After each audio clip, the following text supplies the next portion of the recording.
Hey there, folks, settle in. 'Cause I'm about to tell you a story that'll hit you right in the chest, like a cold morning breeze you didn't see coming. Picture a little town called Willow Creek, tucked away where the highway hums soft and the coffee's always brewing at the corner diner. This is about Sarah Thompson, a woman who thought her husband's memory was fading like chalk in the rain until a bunch of leather-clad bikers rolled in at dawn and turned everything upside down. Sarah's husband, Sergeant Danny Thompson, was a soldier, 3 tours in the desert, the kind of guy who'd carry a wounded buddy through hell and still find time to fix a kid's bike on his way home.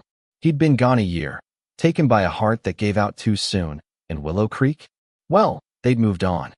The flags stopped waving, the potlucks dried up, and the stories about Danny, how he rebuilt the school's swing set, how he'd sit with old folks at the VA just to listen, those stories got quiet. Sarah felt it. You know, that ache when a town forgets someone you love. So, one gray morning, she took Danny's folded flag, his old dog tags, a thermos of black coffee, and parked herself on a bench outside the town hall. Just her, the frost, and a promise to sit for an hour, to hold his memory alone. They don't remember you, Danny, she whispered, tracing his name on the flag case, her breath catching like it snagged on a thorn. Now, Willow Creek's not a bad place, but it's got its rough edges. At the Rusty Nail Bar across the square, folks were already nursing beers, laughing too loud, and one guy, let's call him Jake Harper, all swagger and side-eye, spot Sarah's flag and snorted. "What's this, a one-woman parade?" he called out, his buddies chuckling like they'd just heard the best joke in town. Sarah's stomach twisted, but she held tight to the flag, like it was Danny's hand. She told herself, 1 hour, just 1 hour. But then she heard a low rumble, like thunder rolling in slow. Headlights crept into the square, engines purring, not roaring, a line of motorcycles stretching longer than she could have imagined. Her first thought? Trouble. She hugged the flag tighter, ready to bolt. Yesterday, at the Sunrise Diner, she'd felt the town's cold shoulder. People clinked forks, talked about crops or football, anything but Danny. One woman, sipping her coffee, muttered, "Lots of folks lose someone, can't cry forever." Another guy, wiping ketchup off his chin, said, "He wasn't even born here, was he?" Sarah stirred her coffee till it looked like mud, biting back the urge to tell them about Danny's scars, the ones he hid under long sleeves, or the letters he wrote to every kid in Willow Creek's 3rd grade, telling them to dream big. She paid her bill, walked home through the drizzle, the flag case pressed against her ribs. At home, she set it on the mantel, whispering, "They've moved on, Danny."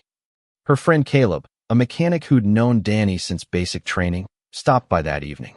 "We could do something," he said. "Light some candles, say a few words." Sarah shook her head. "No fuss, Caleb. I just want him remembered, not pitted." She slipped Danny's dog tags into her pocket, a weight she could carry. Caleb lingered at the door. "He showed me how to rebuild an engine once," he said, smiling.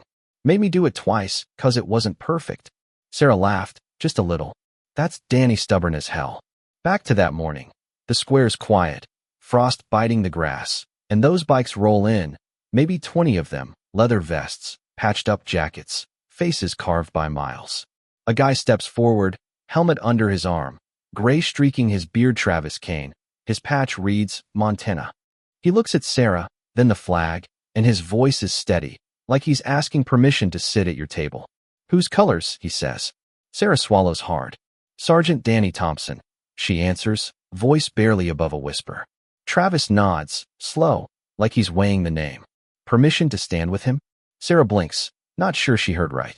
Jake, the loudmouth from the bar, laughs. "What? You bikers playing honor guard now?" Travis doesn't even glance at him. "I'm asking the only person who matters," he says, eyes locked on Sarah. Something in his calm, like a preacher before a storm, makes her nod. "Okay," she says, "stand." Jake's not having it. He struts closer, smirking. "Tourists in costumes," he sneers, his buddies egging him on. Travis ignores him, turns to Sarah. "Ma'am, Dawn's coming. We'll stand a minute for your husband, if you'll allow it." It's so simple, it cracks something inside her, like ice breaking on a river. She nods again, and the bikers' big guys, tattoos curling up their necks, form a circle around the bench, boots planted, silent as stone. Jake tries to push it, reaching for the flag like it's a prop in his game. Travis catches his wrist, not hard, but firm. Don't touch the colors, he says, voice like gravel. You earn that right. Jake yanks free, face red. You don't run Willow Creek. Travis doesn't flinch. Respect does. The square's waking up now. The baker, flour on his apron, pauses at his shop door. The mail lady slows by the drop box, cap in her hands. Caleb jogs up, sees the bikers, the flag, Jake's scowl. Sarah, you okay? He asks. She nods, clutching the flag. They ask to stand. Jake spits to the side. Willow Creek's done crying over every soldier. Caleb steps forward, voice low. Not every soldier pulled 3 guys out of a burning Humvee. The bikers don't move, but you can feel their weight, like a wall you don't cross. A younger rider, snake tattoo on his neck, looks at Jake. Brother, step back, he says, soft but sharp. Jake's girlfriend, filming from the bar steps, narrates like it's a reality show. Widow drama, y'all. Sarah's hands shake, but her voice holds. Danny wrote to your kid sister from Iraq, Jake. You forgot that part. Then it happens, dawn breaks, a thin gold line slicing the frost. Travis raises 2 fingers, and the bikes hum to life, not loud, but like a hymn. He pulls a faded POW MIA banner from his vest, looks to Sarah. She nods. He clips it under Danny's flag, both breathing in the wind. Roll call, Travis says, and the bikers take off their helmets. Names roll out: soldiers lost, towns that forgot them. Sergeant Danny Thompson, Travis says.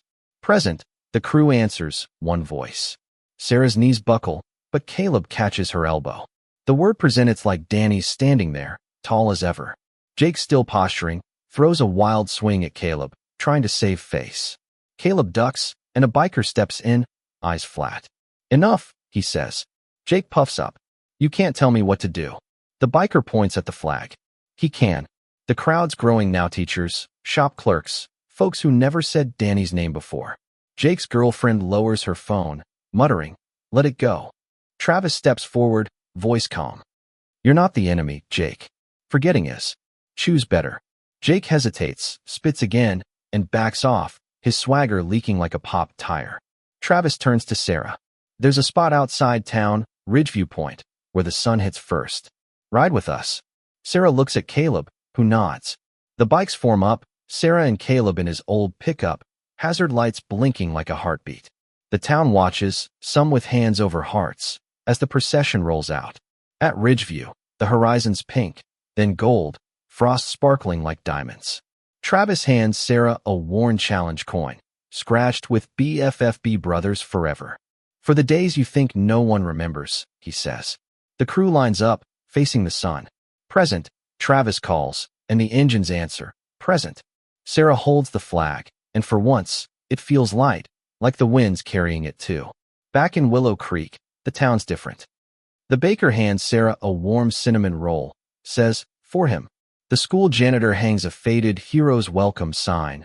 No names, but it feels like Danny's there. Jake's at the bar door, eyes tired. Didn't know, he mumbles. Sarah meets his gaze. Now you do. No anger, just truth. A week later, kids at the school make cards with crooked stars. The shop teacher rebuilds the bench, smooth as a promise. A bronze plate goes up, Sergeant Danny Thompson, present. Nobody calls it a ceremony, but they gather, listen to a kid read Danny's favorite quote about courage, and Sarah feels it. Grief's still there, but it's got manners now, making room for something brighter.